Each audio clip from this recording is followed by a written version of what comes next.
like within the next couple seconds.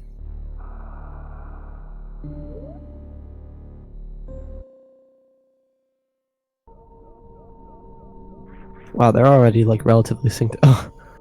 Oh dear, helsbecter.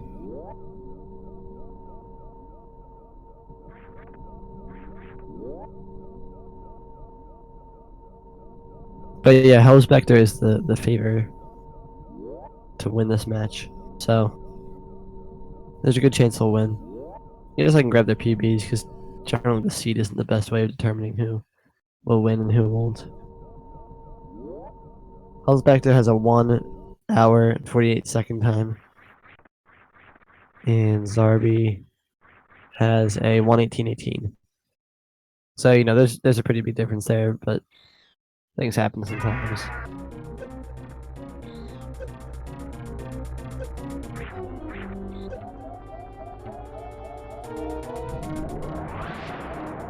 Alright, so series. Pretty self-explanatory, just go through the rooms, finish up the Ridley fight, then go through the rooms again with steam.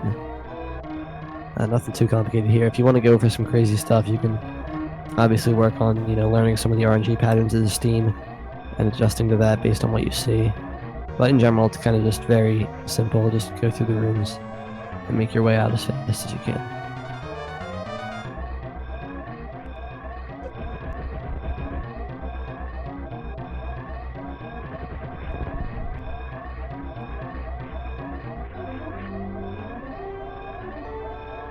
They're actually very close at the moment.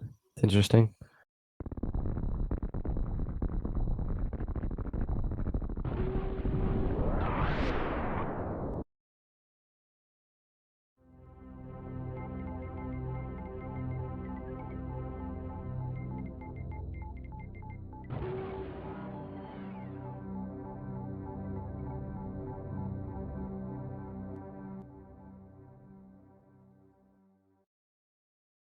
And there is Zeebs.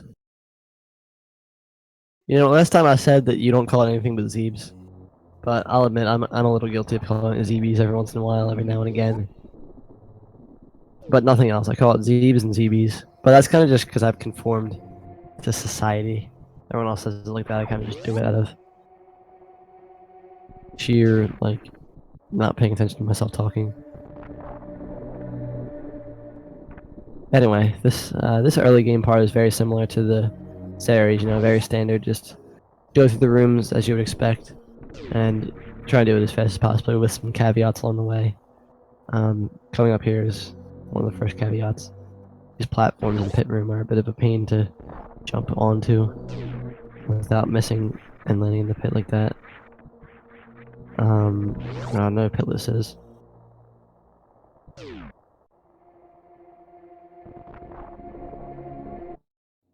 Zebus? Zebus? Oh. Yeah, no. That's just no. It's like how some people call it, what is it, Varia? It's Varia, dude. Zybus?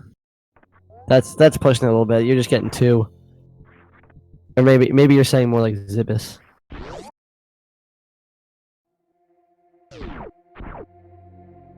I'm just going by the English rules that I learned as a child. If you have a vowel, consonant vowel, and that second vowel is an E, generally you have the first vowel makes the sound of what the letter is. So like cake, it's cake, instead of cack or something. So the A makes the A sound, cake. So this would be zeebs. It's basically just a plural form of zeeb. But hey, that's just a theory. A game theory. Alright, anyway. Now that the relatively boring part's over with the Morph collection, I generally don't like the whole first 10 minutes of the run because it's just so boring. But the more boring parts are behind us now, so we can start to get into the interesting parts with the enemies and such. First interesting part is going to be the climb here. Hopefully these guys don't have too much trouble with it. Zarby is in the lead at the moment. I don't know. helsbecter just could not get through construction zone for some reason.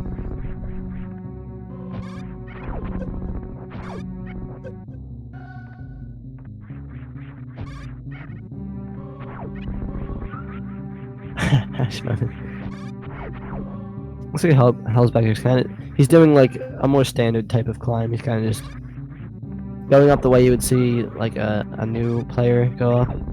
Kind of just jumping along the platforms, but then he's throwing in a wall jump every once in a while.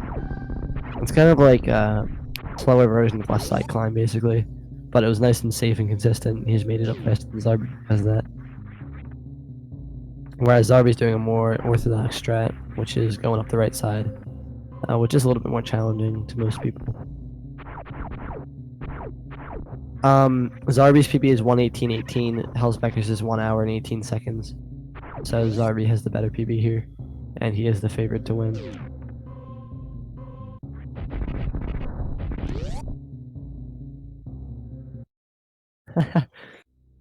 I'm honestly surprised that you called me doing that game theory thing. I wasn't gonna do it, but then I did it. Alright, so BT. Here we go with one of the more intricate bosses. I've decided right now that I'm gonna do one of those in-depth explanation type commentaries. So for BT, the general strategy is you want to avoid the face dropping phase.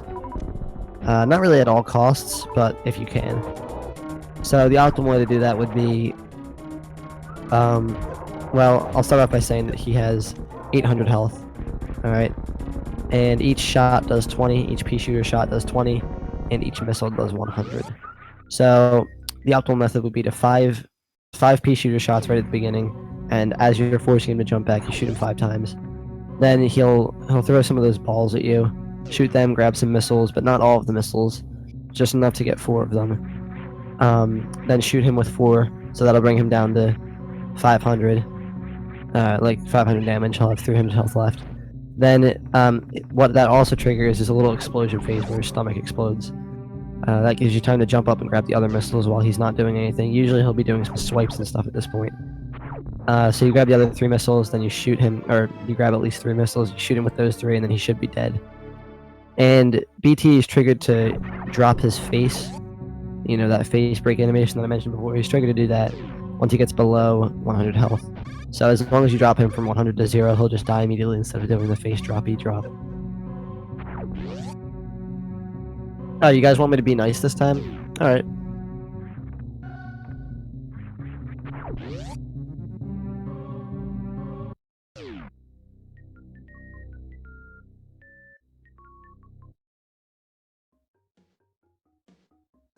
I can see the chat. Wait, what did I say that was the opposite typo? Anyway, making our way down to Greenburn Star. So coming up here is the mock ball. And I'll explain that. Oh no, Zarby! Oh wow, he's gonna need to get some missile drops here. I don't know why he didn't kill that Zila right there. The googly eye guy. Because he needs some missiles. If he doesn't get any missiles, he... Okay, good. A lucky drop there. I'm not going to go over the chances of that drop, but I'll tell you one thing, they're not that uncommon, but there's definitely a good chance of you getting health. So anyway, here's the mock... here's the mock ball. You just saw both runners do it a second ago. That was nice from helsbecter, by the way. He got it nice and easy first try. Very solid. Anyway, there are certain animations. This is just kind of like a preface to introducing mock ball and some other tricks that you'll see. Particularly like Kego and things like that. There are animations called, they're not specifically called that, but we call them that, or at least I call them that. I call them uninterruptible animations, that's possible to say. And those include, like, you know, unmorphing, morphing, turning around, things like that. And this also describes how you can quick down as well. But basically, during these animations, a lot of things don't get updated, one of which being your momentum. So, for example, if you're... oh my goodness. If you're on crumble blocks and you turn around while you're on them, Samus, her animation won't allow her speed to get reset to 0 from hitting the crumble blocks.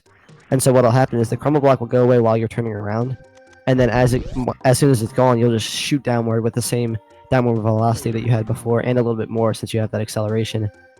And so that's how quick downing works, and you can, you know, hit the ground a lot quicker that way. Whereas instead you would, you know, hit the block, your momentum would get reset, then you got to build it up again, hit the ground, then jump. Well, you don't have to jump. Generally, it's, you know, quick downing's done so that you can jump back up afterwards, like in the early supers room to get that missile pack in Hondo, something like that. So the way it applies to mockballing is, you have that horizontal velocity of running and jumping, and then when you morph as you hit the ground, the game doesn't say, "Oh, gotta reset the momentum to 0." It doesn't recognize that you hit the ground because she was doing an animation. It doesn't process them both at once. So it processes them separately. So by the time Zarby Kojak the super right there. By the time she's finished, morphing, the game goes, okay, now she's this ball on the ground with horizontal velocity of, blah blah blah. It didn't realize that it had to reset your velocity because you hit the ground. And there's a few other tricks that use that technique, like kegoing and stuff. It's the same principle.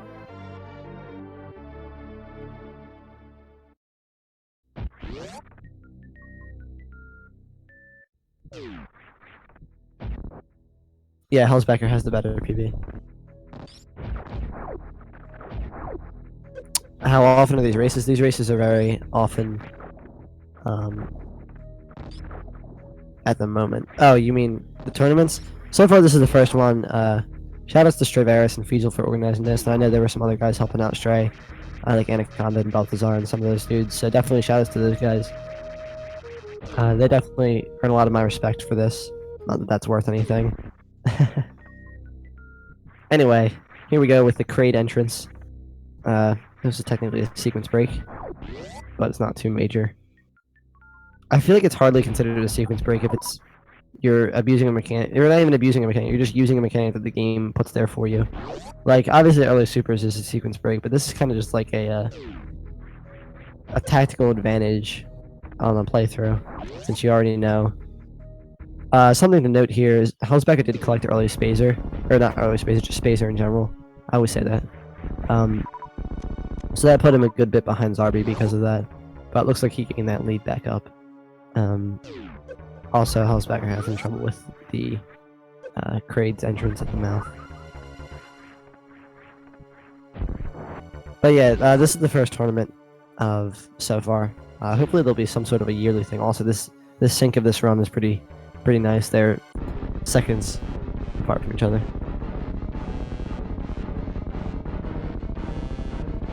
MTSD is best if you're in a speed run. PAL is technically, if you want to get really technical, PAL is better. Ooh, both players missing the quick kill.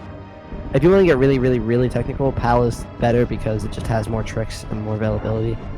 There's not a single thing that can be done on PAL version that can't be, or on NTSC version that can't be done on PAL. But there are things that can be done on PAL that can't be done on NTSC. But yeah, if you ask it, oh my goodness, my throat. If you ask anyone that actually like runs PAL and plays PAL a lot, they'll tell you PAL is awful and you just should never play it ever. So there goes Helsbecter finishing up Kraid, a nice recovery. Ooh, Zarby just completely blew 2 supers and a missile there. This is kind of brutal. It's pretty tricky when you miss the quick kill. You're not used to actually fighting Kraid, so you kind of just go, what do I do? It's usually just a reset right there, right on the spot there. But when you're in a race, it's kind of like, oh, I can't reset. I gotta actually fight Kraid. Although sometimes it would be faster to reset.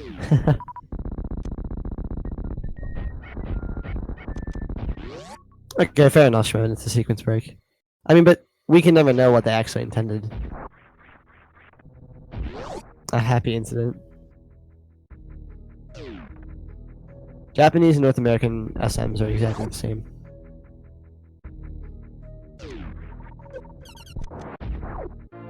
So, since there's not much going on right now, oh, nice kill there, Zarby. That definitely set him back a long while, so he's probably a little bit frazzled because of that. But he should be able to, regain control of himself and do better on these next couple rooms and fine-tune upcoming bosses and things like that. This is the thing about this game. It's kind of like you gotta be really good at recovering from a mishap. It's kind of like baseball, like when you play baseball, if you make a mistake, you're kind of like, oh, I just made that mistake. And since baseball is such a slow sport, it's kind of like you have a lot of time to think about and dwell on that mistake. Super Metroid is a little different. It's quite fast-paced, so you can kind of throw it out of your head really quickly. But once you look at your timer, you realize, dang, I really messed up. And then it kind of just, it hurts your morale from then on. Ooh, Helsbecter missing the Nova. If Zarby gets this, he'll gain, 5 to 10 seconds on Helsbecter because of that. Oh, come on, Zarby, morph. There you go.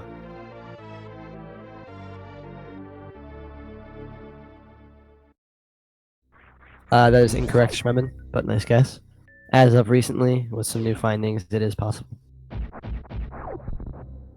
Although there are specific tricks that aren't possible on NTSC, or on PAL that are possible on NTSC, like, doing a short charge suitless in Coliseum, things like that, but they're not really that major considering they don't really gain anything. Like, you could also say, PAL can get early supers without actually doing a mock ball, things like that. I chose baseball because I play baseball, so I apologize for everyone who hates baseball. No, it's been a couple days, but yeah, it's pretty recently. Anyway, I wanted to explain Craig Quick Kill a while ago. I'm still going to explain it though, because there's not much going on here, just some item collection. So Craig Quick Kill, fairly simple. There's not many technicalities to go over. So you just, the first missile. If you're going to see an optimal one, you're going to see 2 missiles, then 3 supers. I'll go over the 3 super strat in a second as well. So the 2 missiles, the first missile, tells him, yo man, open your mouth for half a second. And then the second missile just barely hits that mark and gets inside the mouth and does 100 damage to him. He has 1,000 health. So that's 100 there, and then supers do 300. So 3 more supers will finish him off. And then what you do is you just, use proper timing to shoot the super at the right time and stun locks him. Not really sure how that works. It's just a, stun lock. I'm sure you've seen them in other games. And he gets stun locked because of that. And then you can just throw the other 2 supers into his mouth. Or shoot, rather. I don't know why I said throw. You're not Golden Chorizo. And then that'll finish him off. Whereas with the 4 super method, you just do a charge shot. It's a little bit easier because the charge shot freezes his hand also. I do not know the reason for that. So his hand will freeze so it won't be in the way. As you saw, Zarby was hitting the hand a lot during the fight, so it's definitely helpful to get the hand out of the way. And then once you freeze the hand, you just time the first super, and the last 3 you can just, wail right into his mouth. It's a little bit trickier though, and it's also a bit of a waste of ammo. There's 200 extra damage that you do to him that just, goes into oblivion. You did 1,200 with 4 supers, as opposed to, the 1,000 energy that he has. But not a big, loss there.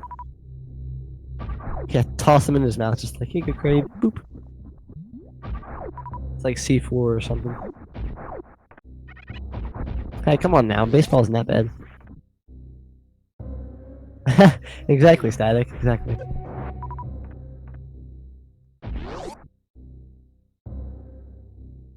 Yeah, I think Craig's hand should be a boss itself. That and Ridley's tail, oh my goodness. Anyone, oh my gosh. Anyone who thinks Ridley's tail is not as bad as Craig's mouth or hand is just kidding themselves. If you saw my new route run earlier today during the tournament, you would know. He's sitting there like spinning his tail in like a windmill sort of fashion. I couldn't get any shots on him because he created this like bubble shield around himself. It's impossible. He did it for a couple seconds, but it was definitely a pain in the butt.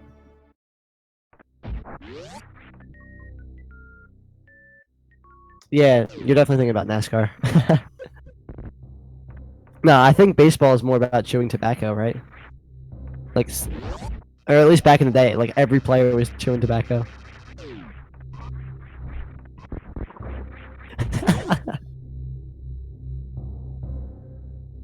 Yeah, what's up with these American sports? All about just drinking beer and stuff. Play some real sports like soccer. Anyway, now that these guys have, or at least helsbecter, he's collected his last power up. Hopefully for Norfair, he might be going and grabbing early ice. I'm gonna guess that he's not. I don't have any reason to believe that he's not, but I'm just gonna go for it and guess that. Zarby on the other hand is gonna grab wave, and then he could also possibly collect ice. I'm hoping he doesn't, just because it's more fun to see the non-ice strats. Because then when they do ice strats, you got to go over all the strats. Whereas if no one collects ice, you just go, okay, yeah. So this is the X Factor. Nice. All right, no ice for helsbecter. It's gonna save him some time. No, Shark. This isn't time for parapons. You've missed your chance, man. You've missed the truck, as they say in Toy Story. That should totally be a phrase now, because of Toy Story. Are we gonna see a Alpha Spark from helsbecter? And oh, he's going for it. Let's go, buddy. Make the jump. Oh, okay. Just a cax back. And you gotta like talk like you're from Brooklyn so that it actually rhymes. A cax back. I don't know. I just wanted it to rhyme, guys. I'm sorry. Alright, so Zarby's gonna be making his way back over to Fantoon as well. Or not back over to Fantoon, over to Fantoon for the first time. Hopefully with no detours on the way to ice, because ice is slow. It's nice to see someone, you know, be able to do this tower. Okay, I thought Helsbecter did get early ice, so it's interesting to see him trying out some new strats. This is definitely faster in getting early ice, in my opinion. Kill a couple of the rippers and he can make it right up. And he's got it. Nice. Nice, nice. With like half a second to spare. Cool. Yeah, this run has been being very mean to Zarby, but he's definitely gaining some ground back on helsbecter. Oh no, ice! Alright, well, let's discuss ice. Ice is slow to get early. And it stinks, you gotta pause and stuff. But he didn't get Spazer, so he doesn't have to pause if he's gonna charge shot Fantoon. But if he's gonna X-Factor Fantoon, he's definitely gonna need to pause. Turn off ice. Man, those little boyons are being very mean to helsbecter. I didn't remember the name. Oh my goodness. Remember that song from like the early 2000s, Remember the Name? By Fort Minor? If anyone remembers it, you're really awesome. It was like a rap song. That song was like the song that I listened to when I was a kid, the clean version obviously, because you know, back in the day it like mattered. People were like, oh, I'm not gonna let my kids listen to curse. Nowadays it's just, you know, curse all you want, buddy. Curse right at you. Alright, so Zarby's going for the ice escape here. He's taking his jolly old time, setting up. Ooh, that was a really tight down press there. He pressed down very late, but he made it. It was nice. What song? Remember the Name by Fort Minor. I believe it's from the early 2000s, maybe late 1900s. Maybe late 1990s. I mean, technically that is the late 1900s, but I don't know. I sound like I'm in history class if I say that. Oh, and the goop spark from helsbecter. Dang. Zarby is definitely going to gain some time because of that. Thankfully, he didn't walk back through the door by accident, though. And, okay, there he goes, grabbing the missile. And Zarby getting Alpha Spark, maybe? Maybe? Maybe? Oh, no, he's going for Cax back. Yeah, 10% luck, 20% skill, 15% concentrated power of will. Exactly, man. Exactly. Also, I might have said multiple of those words wrong. So don't crucify me for it.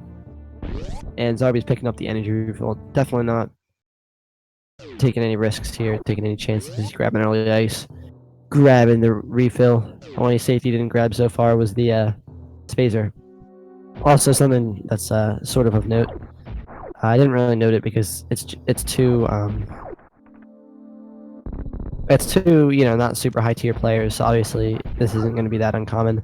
But they both grabbed Crate Tank, which, you know, I mean, when I do all that, I still grab Crate Tank, so I'm not going to say anything about that. I really like Crate Tank. And for me, it's faster. I mean, I can do all the sparks and all the damage boosts I want without really worrying about my health. So it's really nice.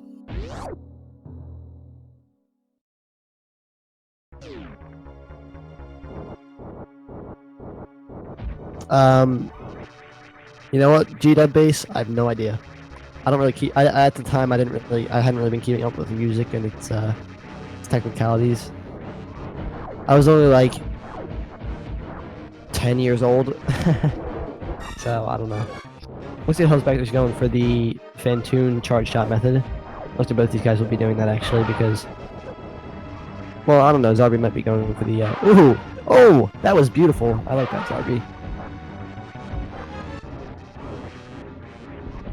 Your the stream kind of buffered there for a second, or skipped for me, but it looked like he did a clip there, which if he did, kudos to him. Nice use of clipping. Anyway, Fantoon. I'm not even gonna bother going over X Factor because I was doing it, but normally people would X Factor. Look it up if you don't know what it is. But these guys are just gonna opt for the charge shot method. helsbecter going for Spazer wave charge, whereas Zarby's going for ice wave charge. To technically, I guess it's faster to grab ice, unless the fight is faster with space. Let me go and check those damage values because sadly I do not have those memorized. I disappointed in myself. Wave Beam and Spazer is 70, so that would be 210 damage per shot.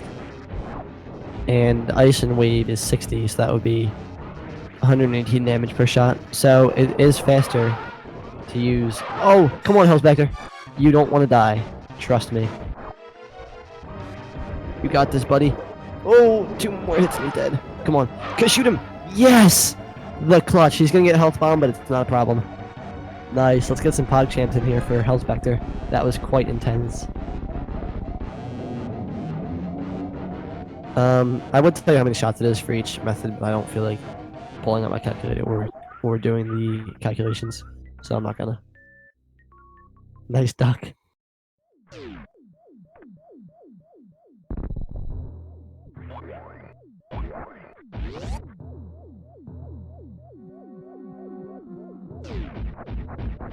How come you doubt that his ice beam charge shot him? It's not that much slower than whatchamacallit. It's only 30 shots per, or 30 damage per shot. No, he doesn't have Spazer though. Oh, the diagonal spark. Diagonal goop spark. And horizontal goop spark. Yes, but into a wall. Everything's a goop spark as long as you just say what direction. It's like we could call it a vertical spark and then say, oh, there's a horizontal vertical spark. Let's go, buddy. And nice. Okay, now he is very low on health. I'm very worried here. Hopefully things won't go poorly.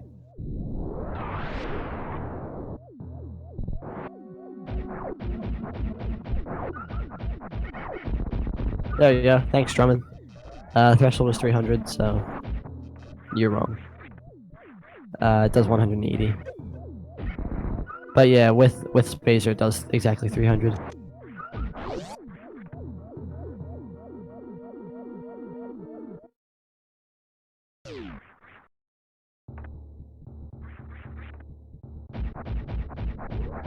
Alright, buddy, let's go. Let's go, Zarby. Oh, he's doing some farming here. Not a bad decision. That was pretty brutal, what happened to him. And then in the meantime, we see helsbecter making his way over to Gravity. Maybe he'll go for Bowling Spark. It looks like he is. Oh, nope.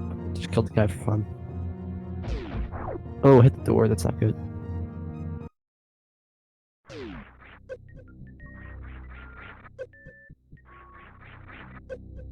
Alright, Zarby is going with that. 180 health. Might be a little bit close here. You know, 9 hits and he's dead. Okay, he is X-factoring.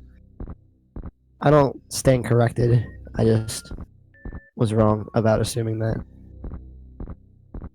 And technically, I wasn't wrong. I did actually assume that.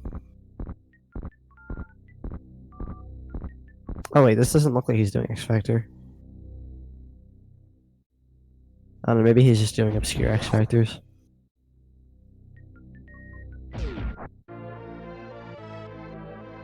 Oh, and he got the fast drain. Nice. Oh! Oh, that's not good. Oh, I got 2 of them. It's hard to land 2. Oh, never mind, he got 1.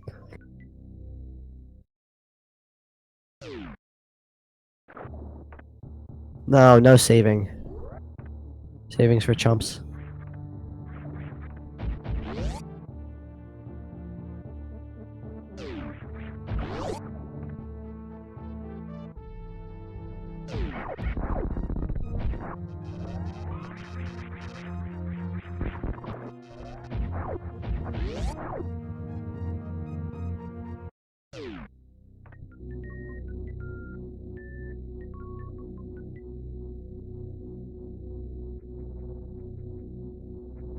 I guess so, Odysseus. Oh my goodness. Got a Skype call on my Skype ringtone is the Ridley theme. Scared the bejeebas out of me.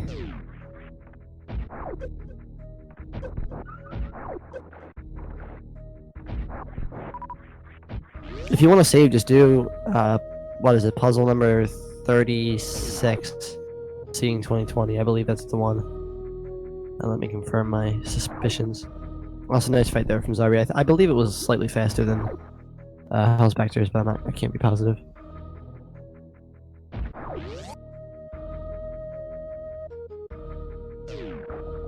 Oh, I was wrong. 37 is seeing 2020.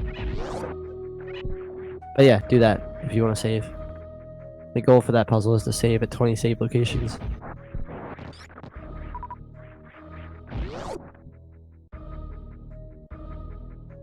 That's exactly what I'm talking about, Drummond.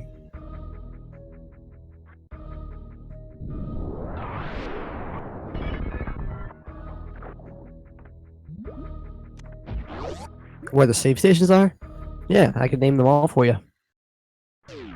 Actually, you don't have to save at 20 save stations. You just have to save the game at 20 unique locations.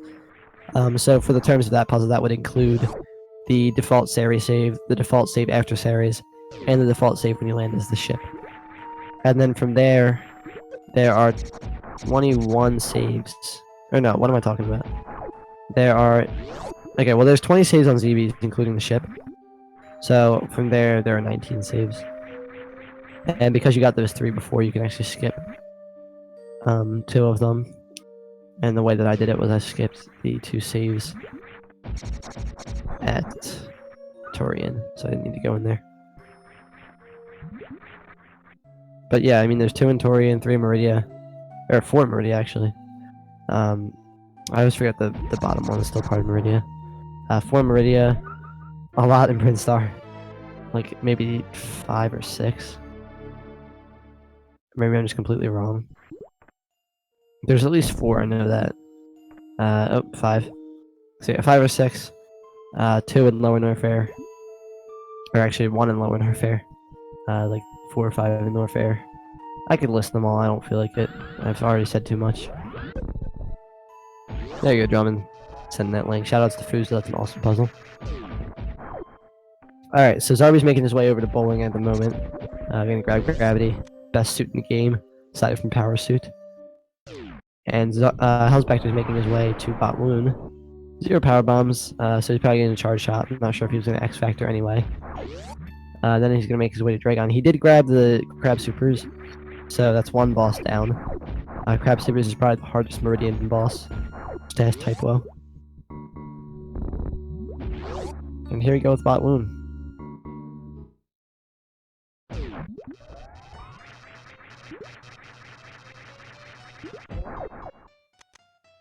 Well, technically Drummond, fewer than 21 items, but yeah, the max percentage is 20. Hard mode though is quite intense. You can't get more than 7 items. Quite the run, if you want to call it that.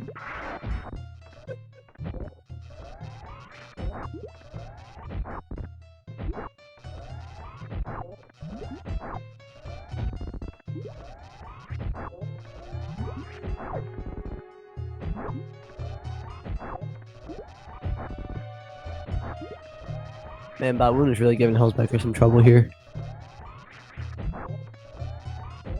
And he made it. Alright, cool.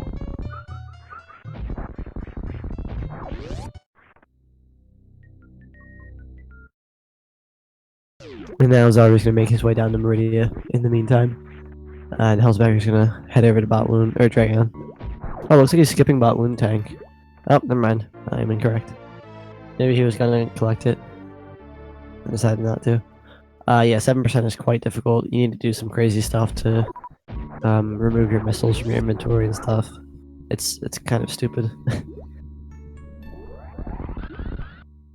But I did it, and I'm actually very proud of that run. That was really enjoyable in my eyes. Yeah, there's a good deal of X-ray climbing. It's mostly just doing the space-time, like trigger flag reset thing to remove your missiles when you go to series. Anyway, enough of that. Let's discuss this. Doesn't look like he's gonna be getting the halfie here. Oh, what's he doing? Spark up. There you go.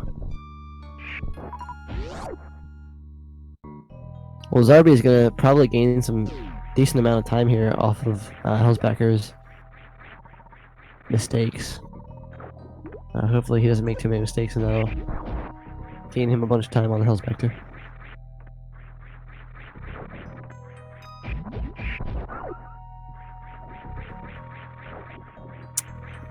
Missiles. You can remove missiles.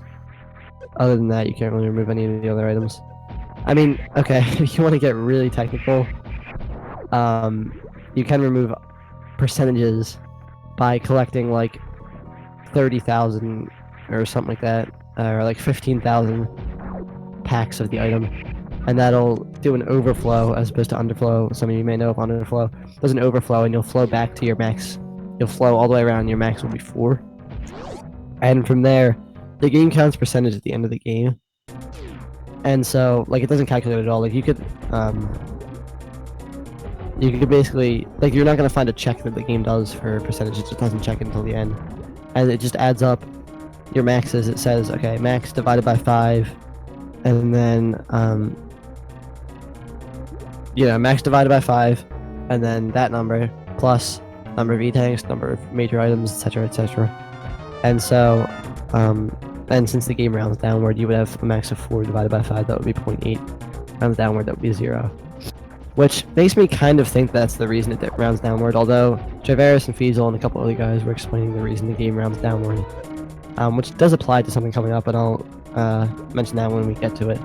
It has something to do with the bytes, basically, and it shifts it over a byte to... That's how it divides, basically. You can ask them more about that. They're very knowledgeable people. Particularly Feasel. He's kind of like very well rounded in his knowledge. Kind of just like know a bunch of random stuff about a bunch of random things. You'll be like, wow, how did you know that? And you're like, oh, he probably, studies that field. And then he'll like tell you some other random thing about some other thing that you wouldn't expect him to know. You're like, alright, does he just study every field known to man? So he's a pretty cool guy. And he organized this tournament. Well, he's hosting the tournament rather. I'm sure he was part of some of the organization. Also, helsbecter here with the powerbomb strats. I'm sure ED would be very proud of this. ED loves powerbomb strats for Dragon for some reason. And with this fight here, and his Batwoon fight, and some of the other mistakes he was making, Zarby has been able to catch up slightly. If he can, do decently with Batwoon, and then have an alright Dragon, he could, gain a lot of time on helsbecter. If helsbecter doesn't die, he's getting low on health. 30 damage per hit is not good.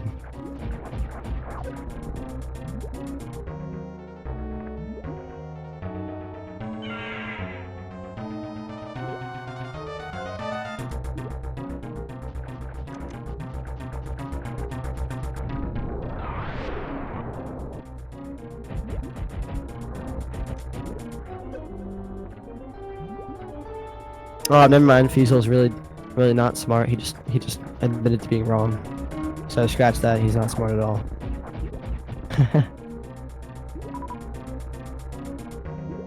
Alright, and there goes Zarby finishing off Batwoon. Very nice fight. This is very interesting. He's gaining a lot of time on helsbecter. Helsbecter is out of ammo basically. He is just scrounging for anything he can get, and one hit from Dragon here, but it's not gonna happen. No, it did not happen. Alright. I'm gonna root for Zarby here just because he's the underdog and he's making a nice comeback here. So let's go Zarby. But don't die, helsbecter. I just want Zarby to win, but you to survive. He's gaining a lot of ground on him here. So this could be where it all turns, where the tables turn. I guess we'll see. Although, Dragon is basically dead on helsbecter's screen. He just has to survive and, actually shoot her. Hasn't gotten many shots in recently. Dragon has just been being very rude and rambunctious towards him. I think he's going to do a little bit of safety farming here, then work his way back up to the comfortable level. Maybe he's already comfortable with his health, I don't know. He can survive 2 hits, and then from there, he is 1 hit away from death.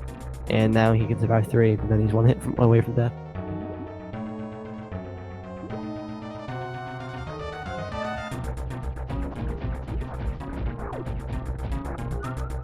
Escape from the grab. Okay, there's a...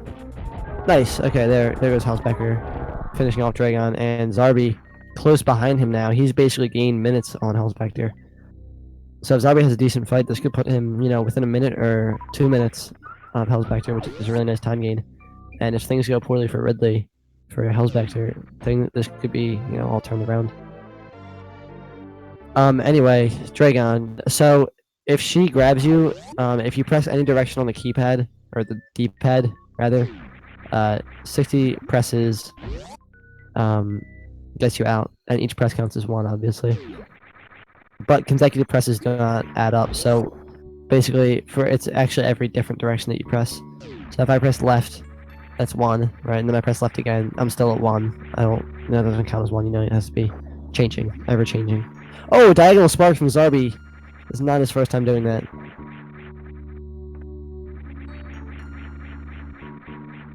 The numpad. Oh, another diagonal spark. Come on, man. Don't do that kind of stuff.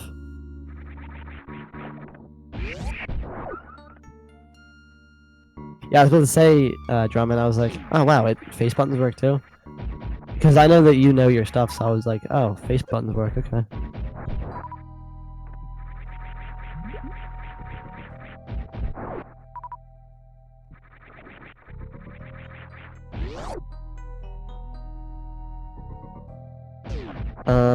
I think there was something else I was explaining, but I forgot what it was, because I started explaining Dragon.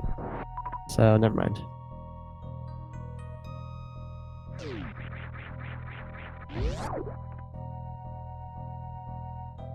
Come on, Zarby. Ooh, he got some nice ammo in there. Zarby's low on health though. He's 4 hits away from death. Oh, scratch that.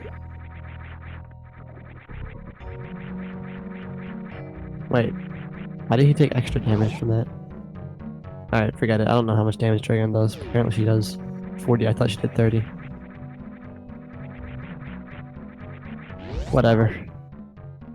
So he's 2 hits away. Okay, there he goes, finishing out. So he's not too far behind at this point. He's definitely getting some ground. He's about 2 minutes behind, I'd say. Maybe 2.5.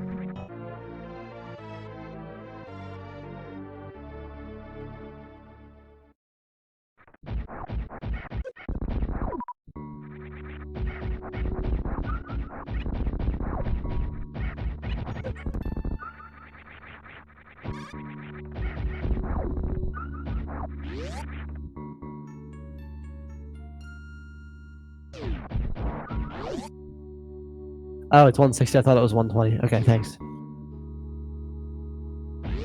Oh no, all I thought was that it was 1 hit during Conan Challenge. That's honestly what I was thinking.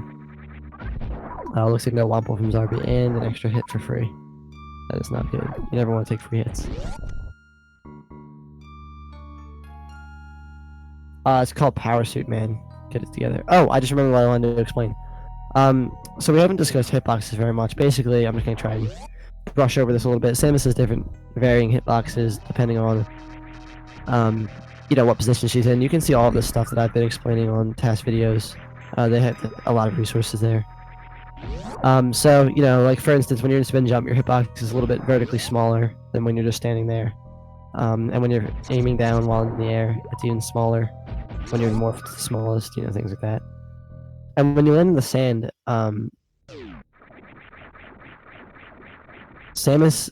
Okay, if you land in the sand while spinning, Samus's hitbox pushes downward as she it actually pushes based on her center. So it pushes like a little bit up and a little bit down to even it out. So let's say you need to expand 20 pixels, it would be 10 up and 10 down, and you'd have expanded 20 in theory.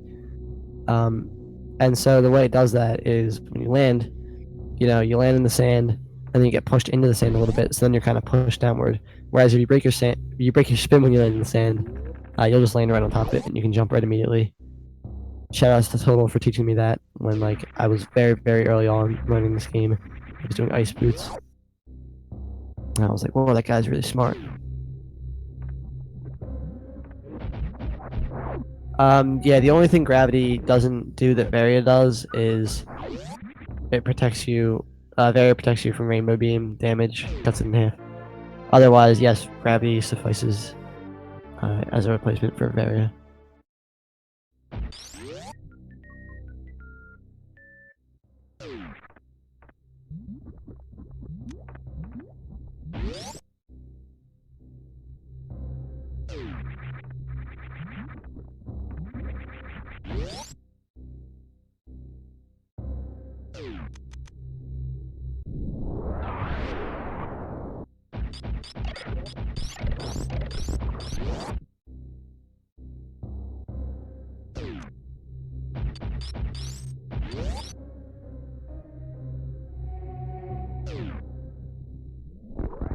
Alright, so this is just, a couple rooms here. They're gonna head through these rooms on their way to Ridley. And then from there, they're gonna make their way back up to Torian. So a little bit of backtracking here coming up. What we should be seeing, though, is some nice tricks now that we've got space jump and things like that.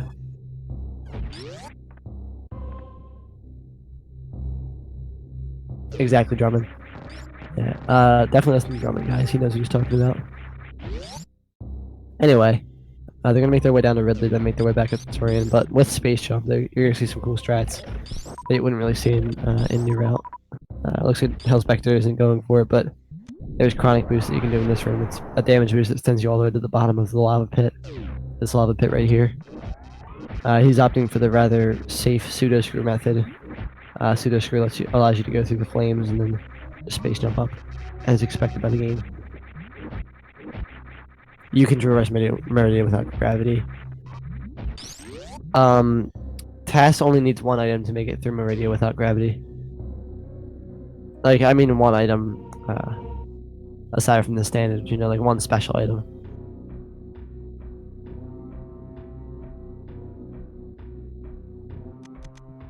Yeah, that too. If you have grapple, it's basically free. But there is some like underwater wall jumping you can do to slowly gain enemy. So I was reading the word enemy. You can slowly gain some height that way.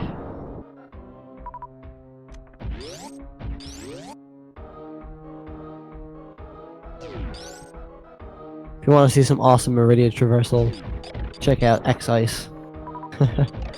It's a low percent category. It's very obscure. Don't check it out. It's kind of dumb.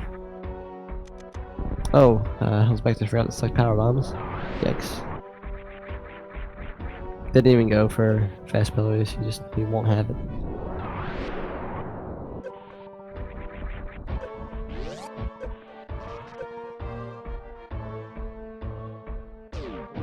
What's up, by the way, Static? I wouldn't normally do this to people, but you're kind of rare to see.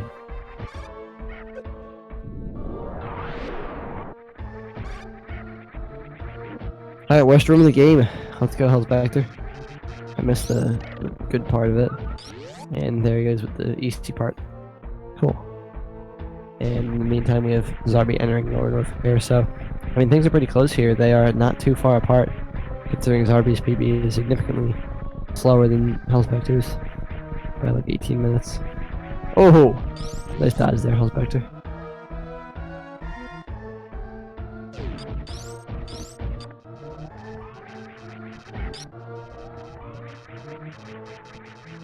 No, I was just saying hi, Static. Alright, so, helsbecter did the power bombs in Fast Pillars room. So he only had 2 power bombs left for this block, or for, this upcoming section. And there's a power bomb door here, and some power bomb block in the next room. So optimally, you would see people power bomb those bomb blocks right before the power bomb door, but he didn't have enough. So he did a bomb spread, which is where you charge a shot and morph, and I think 6 bombs come out. I think it's 6, it might be 8, I'm not sure. A number of bombs come out, and then they allow you to break those blocks easily. 2 of them break really quickly, and then the 3rd you just bomb. Slightly slower, but definitely good on power bomb saving.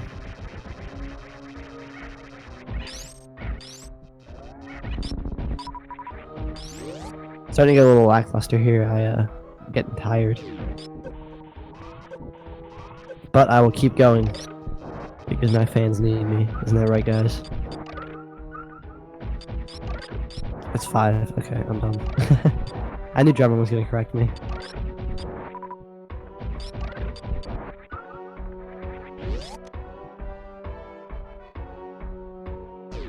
Yeah, PB's of shame.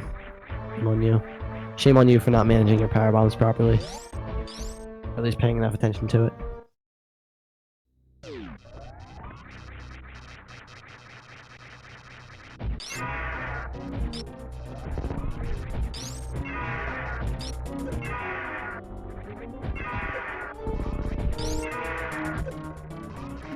Okay, so Ridley.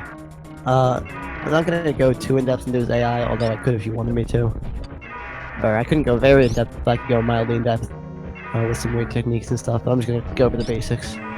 pogos, and when he's pogoing to the left, if you turn on the left side, he can't pogo and hit you, so you just sit there and let him do his thing. And he also swoops. And after a swoop, he'll always kind of charge Samus. He has 18,000 health. That would be 20 plasma shots. Supers do double damage, so it would be 30 supers. Otherwise, Mother Brain has the same amount of health, Mother Brain 2. But she doesn't take double damage from supers.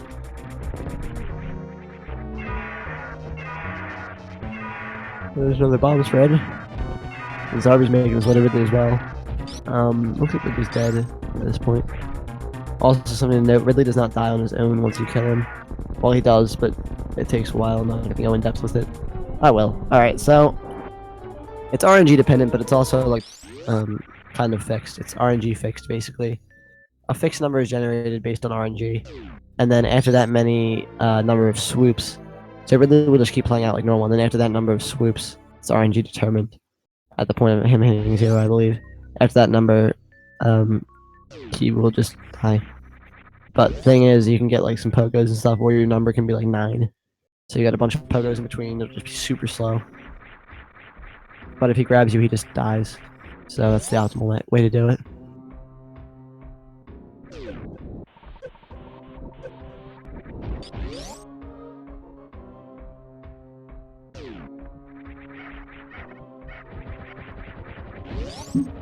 You know, Typo, you're 100% welcome to go and watch my Coda Challenge video and learn all of my secret tricks for Ridley.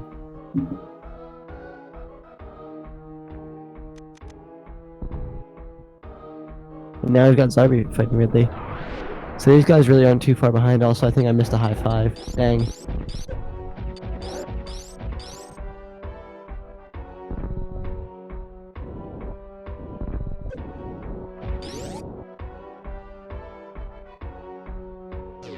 And looks like Ridley's almost done. He also turns this bright red color once he gets to half health. Looks like he's dead.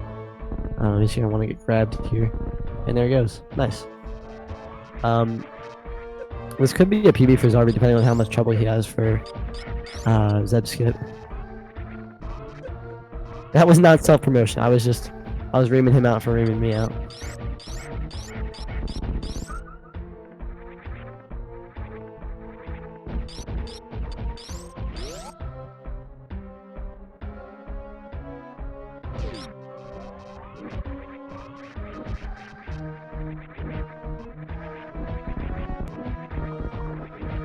Zarby's rather low on health. He's gonna want to play it safe here, kind of. Actually, helsbecter's low on health as well, but helsbecter's finishing up now. These cannons coming up do 50 damage each, and so that gives helsbecter 4 free shots, and then the next shot kills him, or hits rather. So he's gonna want to be rather safe here. He's doing some hitboxing, but I don't know why he's doing charge shots because it just causes more lag. Alright, there we go. Only took 100 damage.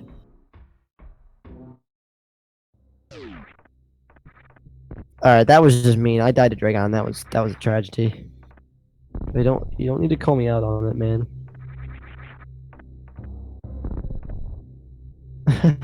Helsbecter getting stuck in crouch there.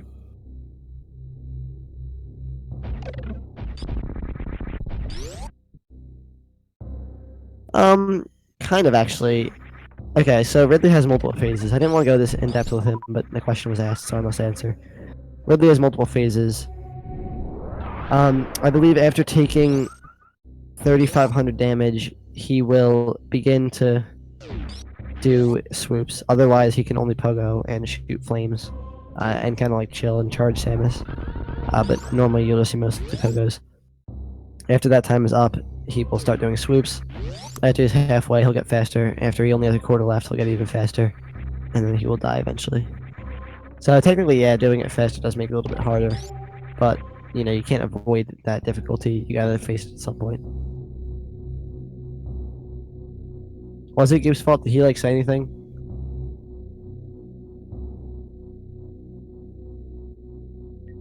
Nah, Meshrak, 2400 opener is not possible. It's all a lie. Alright, Zarby's scary low on health here. He's probably going to play it extra safe and just shoot these guys. He's not too slow. He's actually getting all the double hits. Plasma as you know, goes through enemies, and when it's going through an enemy, if the enemy's hitbox runs out, like their invulnerability frames run out while the hitbox is still within the hitbox of plasma, it'll get hit twice, and that's what was happening there.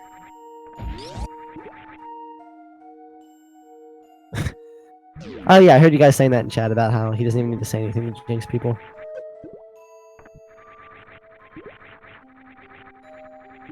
Told you it was impossible, Mishrak.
Let's try and get a bit of an estimate here on how close they are. I'll call out what time it is when helsbecter gets to G4, and then we'll see when Zarby. Oh, Zarby had a really bad door there. I like having nice doors. I'm sure everyone does.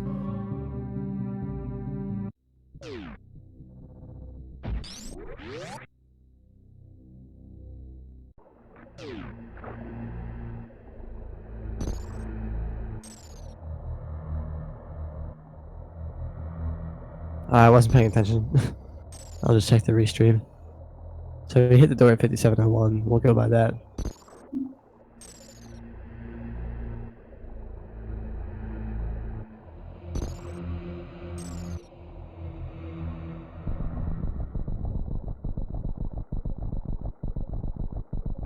I mean, this is definitely a close race. It could totally be a PB for Zarby, like a decent one. But I believe he doesn't have trouble with Zeb skip, so we'll see what happens.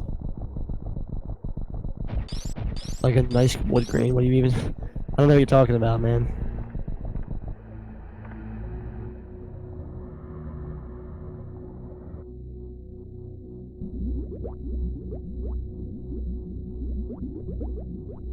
There he goes, Zarby.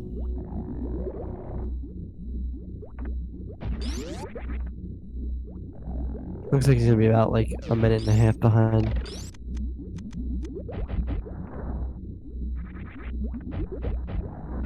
Oh right, yeah, that's a nice wood grain door.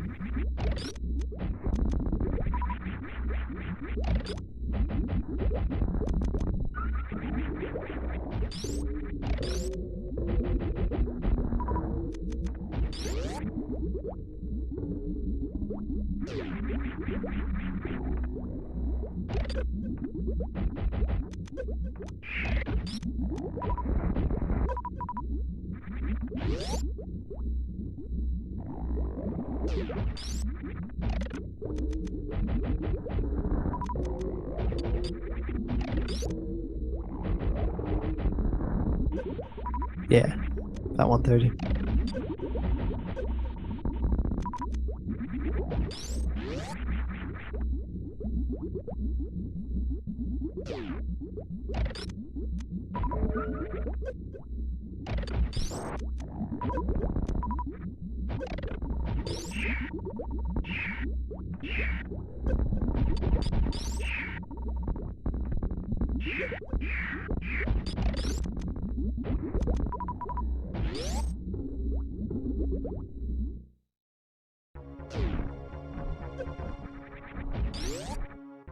Alright, the Metroids are kind of nice to helsbecter there.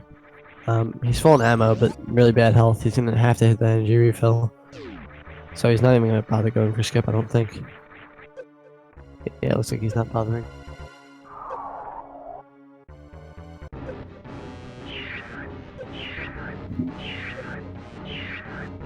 Yeah, I mean, I don't think he's gonna exit the room with baby attached though.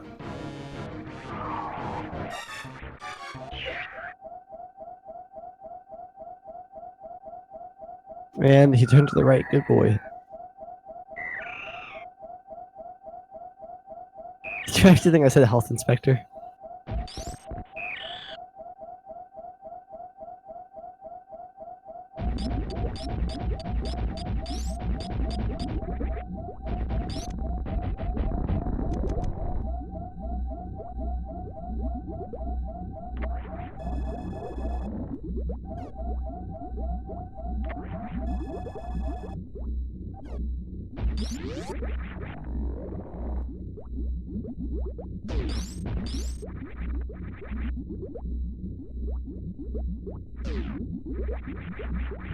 Race fight.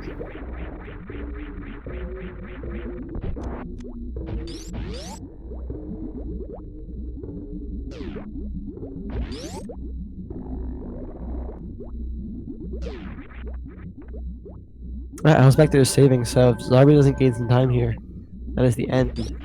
Hopefully Zarby doesn't save, then he'll gain some time on Helsbecter, but we'll see. I mean, I guess Helsbecter could have some Zeb skip troubles himself. He's already well over PB pace, so... Nope, no Zeb skip troubles. Nice and easy.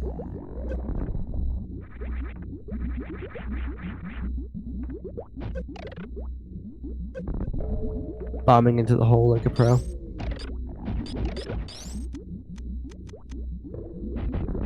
So there's Rinkas. It's optimal to freeze them and then shoot them, because then they will kind of still be frozen, basically, even though they're dead. And the game will wait until they're quote-unquote unfrozen before respawning them. So they take longer to respawn, that way there's less lag, because there's not as much on save on screen.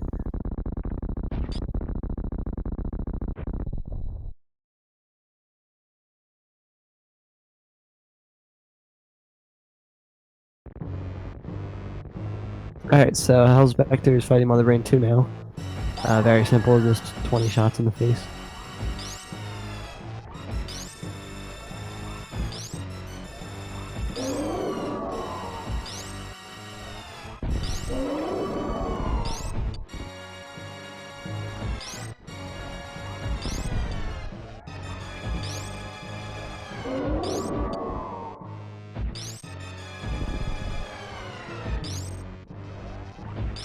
Come on, Zarby. Just get the Zeb skip and you will PB.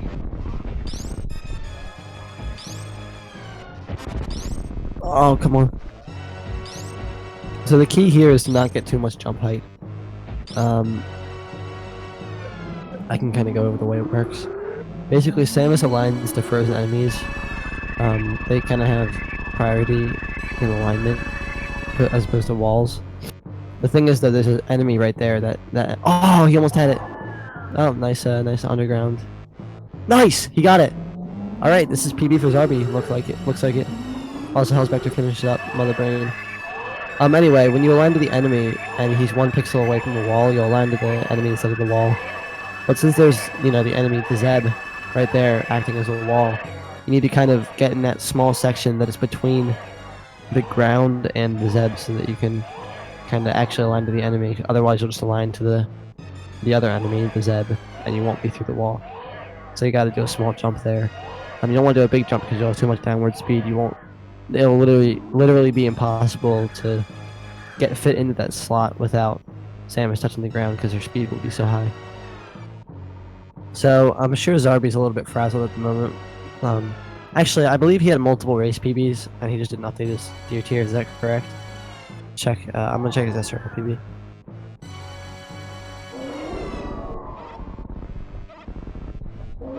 Okay, he has a 106, it's 33, so it looks like he's not gonna PB. Never mind. Carry on, everybody.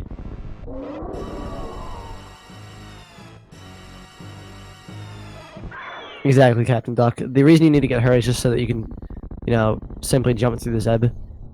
Because without that, you know, it's just an enemy. It's gonna damage you, knock you out of inside of it.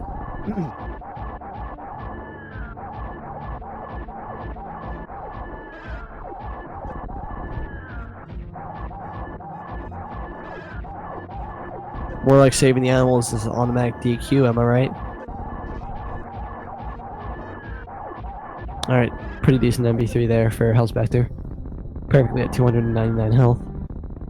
As if he only had 2 E-tanks. Also a lag corner for the win.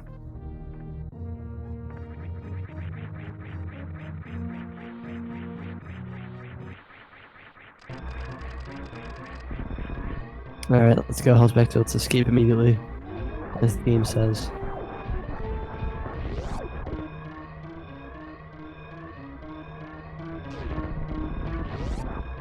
Yeah, Captain Duck, you can just go over to any, any tutorial and just check it out there.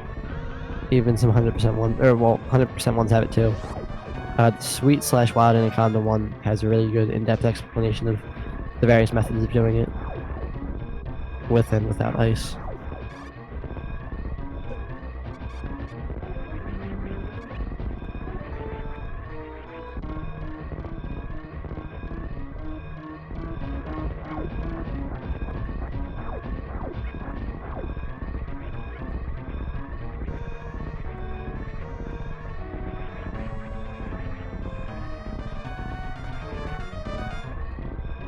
Taunting the animals is dumb, because it defeats the purpose of saving the frames by not killing the animals.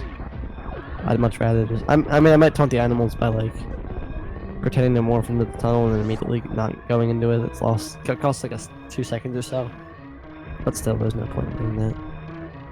I don't think either of these guys is going to save the animals. They might think that they're close. Zarby's actually really close to PB pace. helsbecter is not. Definitely still a good run, though. He definitely won this race. That's nice. His official race time was a 1:07:09. A little bit preemptive there, but whatever.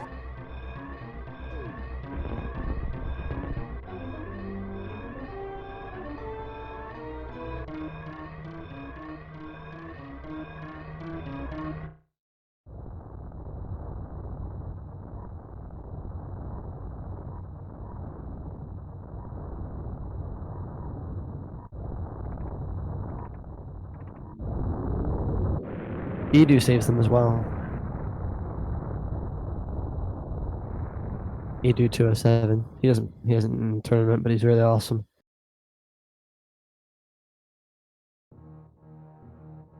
Alright, so here we have Zarby just finishing up. helsbecter about to learn his game time.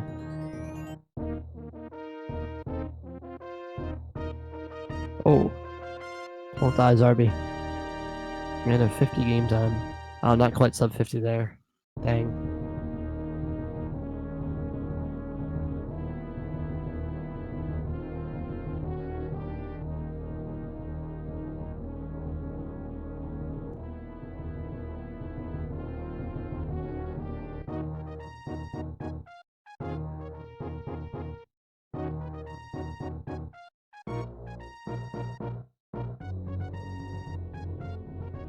Oh no! What is this? This better be a taunt.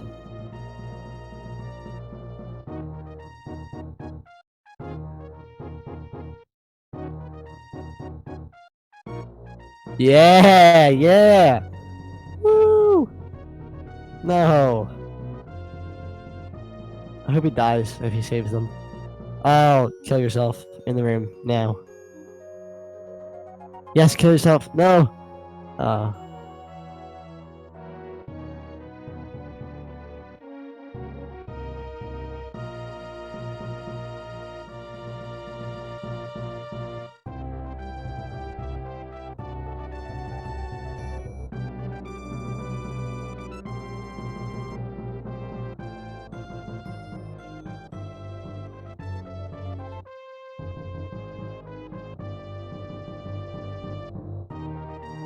Alright, anyway, his final race time was a 1:09:36.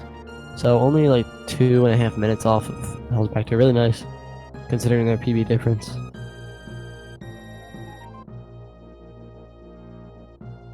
Hi, Typo. Hello, Matrick. Congratulations on your commentary. Thanks, man. Are you guys up next or something, or are you just hopping in here for no reason? Yeah, Oates and Leo are gonna race next, so it's gonna be me and Mish. Oh, cool. I didn't even know that was here. Yeah. Well, definitely stick around, guys. This is going to be quite the race.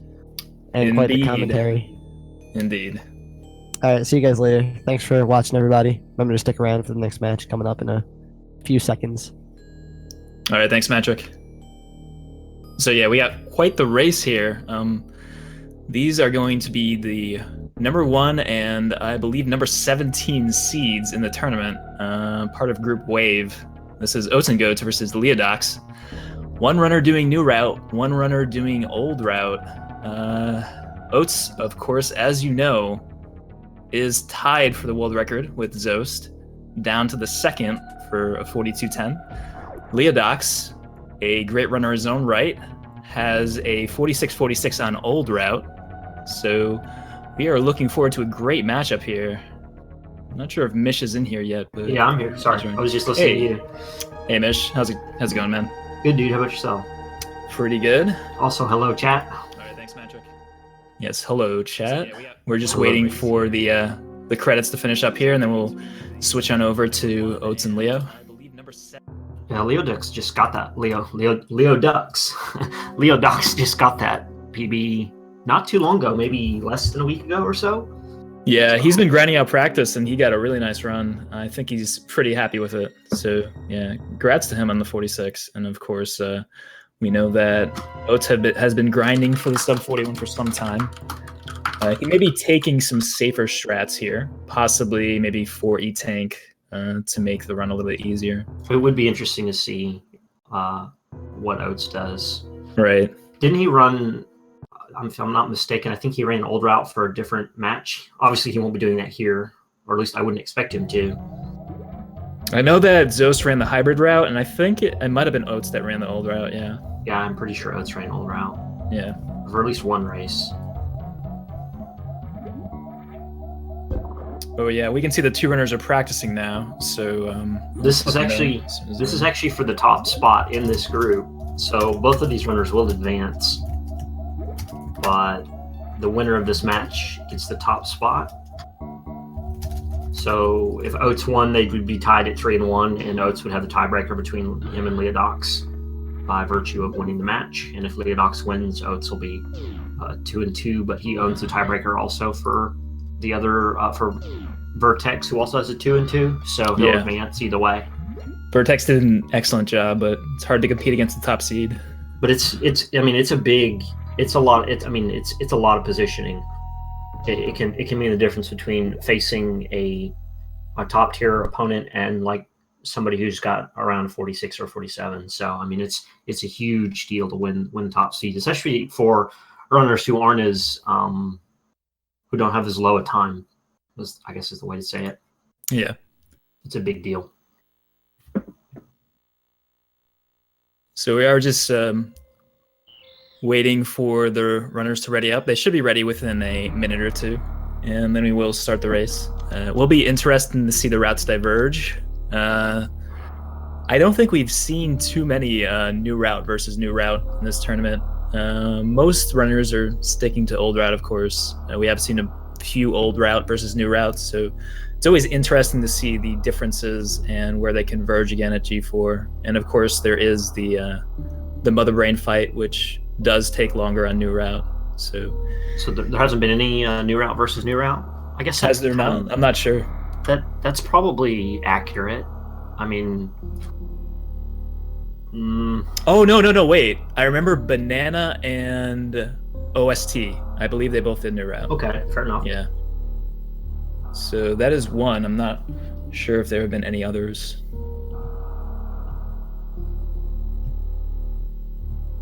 All right, so Leo is ready. I'm going to quit out, and good luck to the runners. Here we go.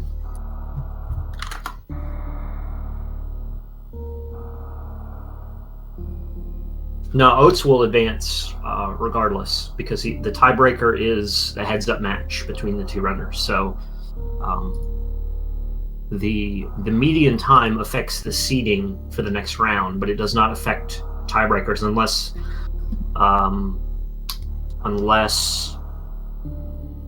they're tied. It's an unusual circumstance, but it's not the first tiebreaker. The first tiebreaker is the heads-up match. So Leo has started. Oat should be starting any second now. There he goes. Feasel will, as usual, sync up the streams for us. Thank you very much, Feasel. We're starting in series. You guys know the drill. There's not much to say here. It's a bunch of nonsense for the first minute and a half. Then we take a small break, and then we're on Zibase. Just a side note.